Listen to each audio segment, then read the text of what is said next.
Hi, I'm Dr. Elliot Adam from ElliotOracle.com. I'm also the author of Fearless Tarot, How to Give a Positive Reading in Any Situation, which is out now from Llewellyn Books.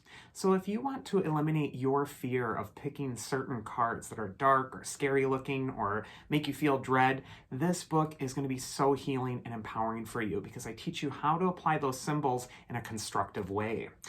It is time for this week's Oracle reveal. So earlier today on Instagram, I placed up a photo of 3 different animals. And I asked you to use your intuition and ask yourself which animal is calling to you because that animal has a message for you. The animals were the otter, the bee, and the badger. So if you're just joining us, ask yourself which one's getting stuck in your head because that animal is yours. For otter, the first card we're going to look at is where it's best to place your focus this next week. And we get the magician. The magician is the archetype for the power of your thoughts. And your thoughts, they're like magic spells. They're totally going out into the world and they're weaving and creating the reality you're experiencing.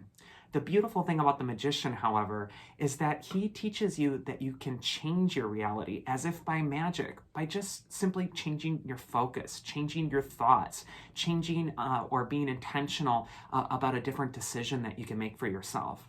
You're never stuck or trapped in a certain way of doing things just because you've developed a pattern or because you felt stifled by it before or you've just always done it this way. The magician tells you you can change things right now by being intentional, being awake and aware and alert, and really putting your focus in your own best good.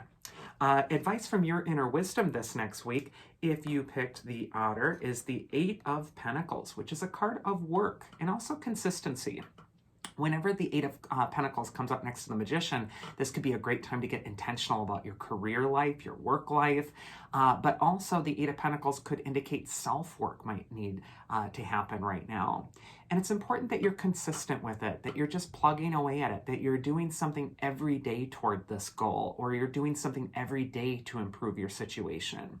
It's not always easy when the 8 of Pentacles comes up. It does imply that there's some work to do, but the 8 of Pentacles is always a card of rewards. So the work that you put in right now, especially on yourself, is going to bear fruit down the line.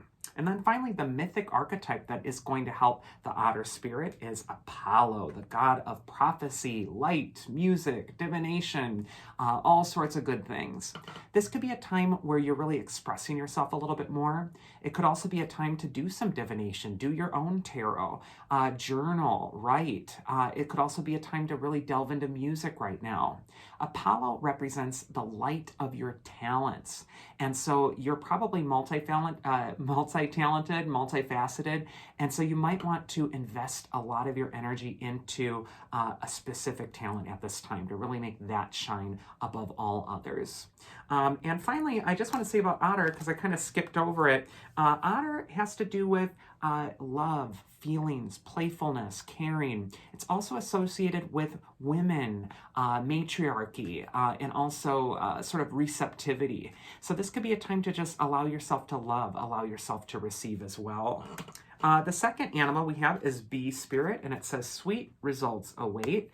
And whenever we see bee, it's about getting busy to make the honey, to get things sweet in your life. Bee also, much like that 8 of Pentacles card, does reward your work, your intentions, the things you're getting busy on.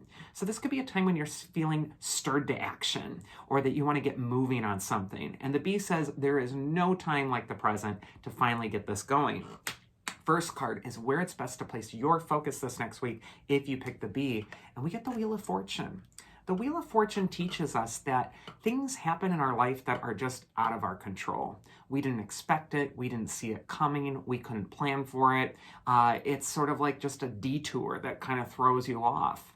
If you are overly attached to the rim of the wheel, the outside of the wheel, which is a representation for the things that are outside of you, that you're not in control of, well, you're going to go up and down every time the wheel of life turns. Every time a changing circumstance comes that makes you feel great, you're elated, and then you're, down on the other side of the wheel when things are not going so well. The key to the Wheel of Fortune is to find your center at this time, to detach from all that external drama, and then to get into the authentic part of you. If you can stay in your authentic center at this time, it's like you're in the eye of the storm. You can let all this crazy go on around you, and you're utterly unaffected by it. So this could just say, get off the roller coaster, get off that sort of emotional up and down yo-yo trip that you've been on, and also get off the hamster wheel and really recenter this week. If you do that, you'll find that good luck does find you. Advice from your inner wisdom this next week, if you pick B, is the Emperor card. The Emperor is all about solidity, also power, courage, strength.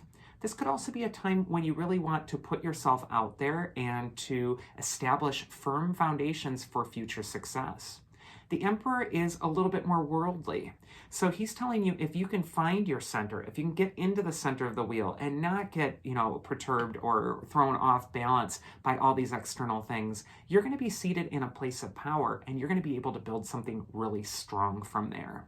So the Emperor might also indicate that you need to put up boundaries, and you need to show strength at this time to really be strong in who you are, and also protective of your vulnerable center, your tender new beginnings, and to really kind of flank yourself with that sort of image of mountains so that you are respected and that your thing that you're building is really going to manifest strongly.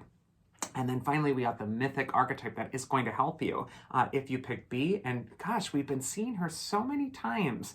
Clotho, the young fate of the three fates, the fate that spins the strand of your life. Again, we're kind of getting a message from the fates like every week that this is your life. You get to spin it however you'd like it to go. It is so important that you're using the strand of your life to really establish those firm foundations for success.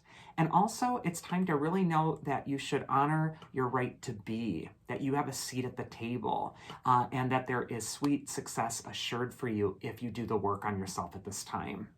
And then finally, we got the Badger spirit, and it says, be fearless and bold. And Badger, if you've ever seen them in nature, they will, attack if they need to. But they're also a symbol for healers. They go in the burrows under the ground, and they get the healing roots, and they can represent like healing energy or being fearless as you're diving into something that you're trying to heal in your own life. The first card for Badger is where it's best for them to place their focus this next week, and we get the Empress card. The Empress is the nurturing mother goddess archetype of the tarot. Whenever I see the Empress, I just feel this instant sense of like reassurance. The Empress is telling you there's no need to stress about how things are going to grow, how things are going to happen, because she's taking care of it. And what's going on in the background of your life right now are all these little seeds that are germinating. They're all leading to these positive things.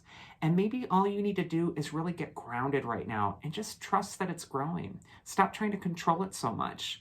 Also, the Empress archetype can indicate that it's through the female lineage, female line, that you can look to for strength or inspiration.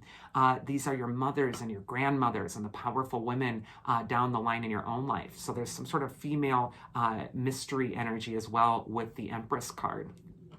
Advice from your inner wisdom, if you picked the Badger, is the High Priestess. So wow, we get both of these powerful major arcana archetypes and both very powerful female archetypes. With the Badger coupled with the High Priestess and the Empress, I just feel like you need to aggressively seek out the feminine strength within you. The part that makes you strong because you are sensitive, or because you are receptive, or because you are perceptive. The High Priestess has the unmatched intuition in the tarot. So this is an important time to get quiet, to follow your instincts and your intuition, and to boldly and aggressively go there. And then finally, we have the mythic archetype that will help you if you pick Badger, and we get Dionysus. He's the god of wine, but he's also the god of transcendent ecstasy. He kind of rises above the mundane. And when he comes up, he indicates that you might just need to celebrate or feel joy or feel excited because you're also transcending. This could also be a time to celebrate your rites of passage and also to really just revel in the good things that you're creating right now because they are growing. And that is this week's Oracle. I do hope you enjoyed it. And if you did, you can always check me out at elliotoracle.com to schedule a personal tarot session with me. Otherwise, I hope you all have a wonderful week. And I do hope that you take care and stay healthy.